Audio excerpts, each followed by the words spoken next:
Hi, my warmest greetings to all who watch this video. You are certainly very diligent students. Now I'm going to show you how to masculinize a human figure using our standard framework.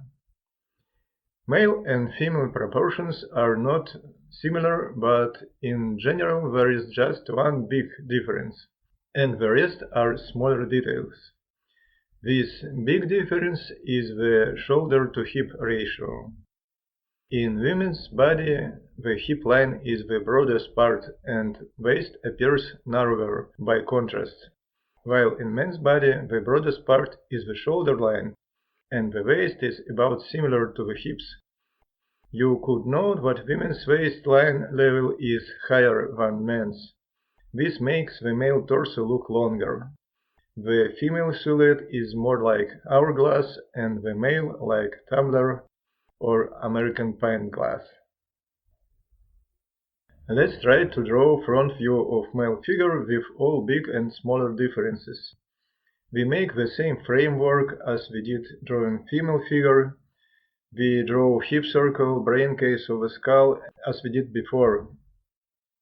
But shoulder line, this time we mark little wider than width of framework.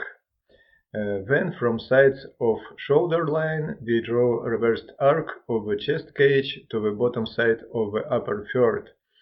And now we draw down second reverse arc, little lower than hip circle. With this arc we draw side lines of the torso and mark place for genitals. Below the brain case circle we add line of lower jaw and we draw the neck, this time little thicker than half of skull circle. Now it's time to draw legs and arms.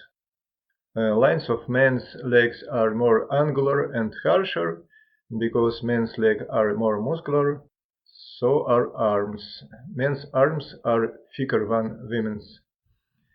We add feet, they are a little bigger than women's, and hands, little bigger too.